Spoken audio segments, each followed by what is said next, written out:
আমরা এক ভয়ঙ্কর দুর্বিষহ সময় আমাদের পার করতে হয়েছে। কথা বলা ছিল যেন পাপ, এবং সত্য কথা বলা ছিল আরো পাপ।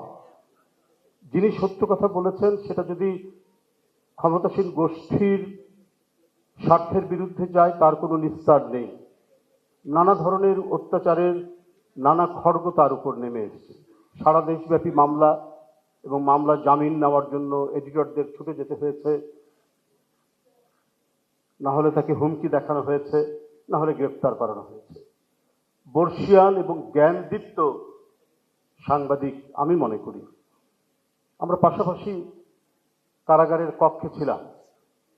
শফিক রেহমান, এই বর্ষিয়ান সাংবাদিক, তাকে যেভাবে গ্রেফতার করে নিয়ে গিয়ে কারাগারের মধ্যে রাখা হয়েছে, এর কয়েকদিন পর আমি গেলাম, পাশাপাশি কক্ষেই আমরা ছিলাম। তার প্রতি যে আচরণ করা হয়েছে, এবং এত বয়স্ক একজন মানুষকে রিমান্ডে তার উপরে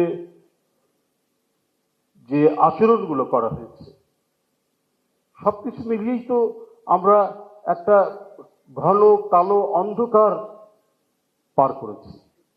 আরো ঘটনা, এই তো এতগুলো ফিরিস্তি দিলে তো অনেক সবাই চলে যাবে, আমি ওটা বলতে চাই না, কিন্তু এই এই যন্ত্রণা, এই নিপীড়ন, এই আতঙ্ক, এই বিভীষিকা আমরা সবাই যারা মানে অল্প উচ্চারণে কথা বলেছি, যারা বেশি উচ্চারণে বা বেশি জোরালো ভাষায় কথা বলেছে, প্রত্যেকেই কম বেশি আক্রান্ত হয়েছে।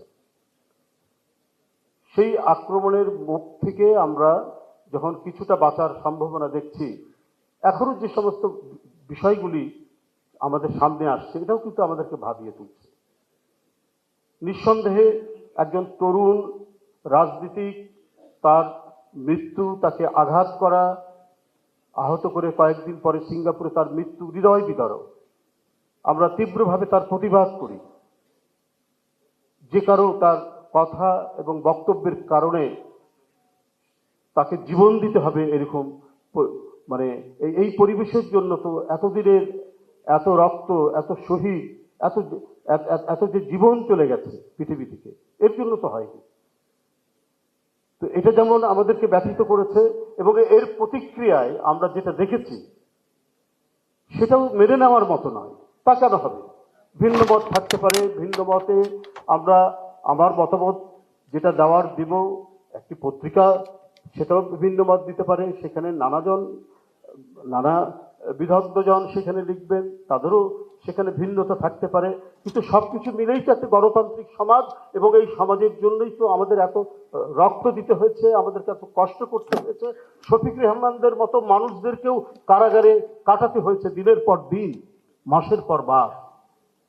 তাহলে তো তার একটা ভালো ফলাফল আমরা এখন ভোগ করতে চাই। কারো বক্তব্য এবং মতামতের জন্য কোনো প্রতিষ্ঠান, সেটা গণমাধ্যম হোক, সেটা সাংস্কৃতিক প্রতিষ্ঠান হোক, তার উপর আক্রমণ হওয়াটা, বিশেষ করে এই সময়ে ফ্যাসিবাদ উত্তর এই সময়ে, এটা কখনোই কাম্য হতে পারে না। আমরা গণতন্ত্রের বিভিন্ন রকম ফের দেখছি। প্রকৃত গণতন্ত্র বা চিরায়ত গণতন্ত্রের আমরা যে বৈশিষ্ট্যগুলো জানি, সেখান থেকেও তারা যেন বিশ্বব্যাপীও এক ধরনের বিচ্যুতি আমরা দেখতে পাই। ইন্ডিয়াতে গদি মিডিয়ার কথা বলা হয়, মানে মিডিয়াকেও নানাভাবে রাষ্ট্র নিয়ন্ত্রণ করে এক ধরনের অস্ত্র হিসেবে ব্যবহার করে। নম চমস্কৃত বলেছেন যে স্বৈরাচারী শাসনে যেমন ডান্ডা, তেমনি কঠোর গণতান্ত্রিক সমাজে মিডিয়াও এক ধরনের ভূমিকা পালন করে, যেটা প্রকৃত গণতন্ত্রের সাথে যায় না। কিন্তু এই বাংলাদেশে এত লড়াই হয়েছে, আমি যদি 52 থেকেই দেখি, সবগুলোই তো হচ্ছে অধিকারের প্রশ্ন, অর্থাৎ যেটার মূল বিষয়টি হচ্ছে গণতন্ত্র। গণতন্ত্র না থাকলেই তো অধিকারহীন, অধিকার হারা হতে হয়। তো এই যে অধিকার হারা হতে হয়, সেটারই চূড়ান্ত পরিণতি আমরা দেখেছি এই সমস্ত অধিকারের আন্দোলনের সোপান বেয়ে। আমরা 71, তারপরে 90 পার হতে হতে আমরা 5ই আগস্ট পেলাম। এরপরে কেন কথা বলার স্বাধীনতার উপর, মত প্রকাশের স্বাধীনতার উপর এই ধরনের আক্রমণ হবে?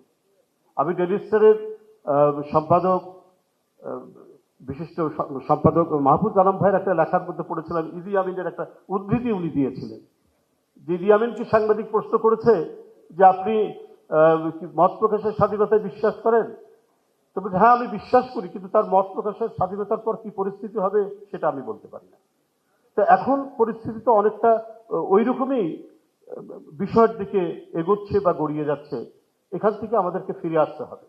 সত্যিকার গণতান্ত্রিক সমাজ, প্রকৃত গণতান্ত্রিক সমাজ, প্রত্যেকেরই কথা বলার অধিকার থাকবে, প্রত্যেকেই তার মত প্রকাশ করার অধিকার থাকবে, এবং রাজনৈতিক দলগুলো তার মতামত নিয়ে জনগণের কাছে যাবে, জনগণ যাকে বাছাই করবে সে রাষ্ট্র ক্ষমতা গ্রহণ করবেন এবং রাষ্ট্র পরিচালনা করবেন একটা নির্দিষ্ট মেয়াদের জন্য।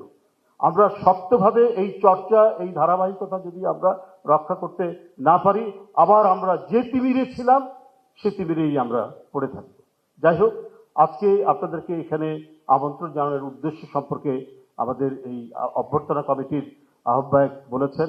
আমরা আমাদের প্রিয় নেতা জনাব তারেক রহমান, যিনি শারীরিকভাবে অত্যাচারিত হয়েছেন, মানসিকভাবে অত্যাচারিত হয়েছেন, 17 বছর বিদেশে কাটিয়েছেন, তার অপেক্ষায় আমরা এবং দেশের জনগণ অপেক্ষা করছিল, আমরা অপেক্ষায় ছিলাম। তিনি আসছেন এবং তার এই আশাকে কেন্দ্র করে আপনাদের সাথে এই মিথস্ক্রিয়া, আপনাদের সাথে আলাপ আলোচনায় আমরা আজকে এখানে মিলিত হয়েছি। আপনাদের সবাইকে ধন্যবাদ জানাচ্ছি এবং স্বাগত জানাচ্ছি। আপনারা আমাদের আমন্ত্রণে সাড়া দিয়ে এখানে উপস্থিত হয়েছেন। অবশ্যই আমাদের অঙ্গীকার, দলের অঙ্গীকার, বিএনপির অঙ্গীকার, সামনের দিনে একটি সুস্থ গণতান্ত্রিক সমাজ এবং রাষ্ট্র আমাদের গড়ে তুলতে হবে। সকলকে ধন্যবাদ।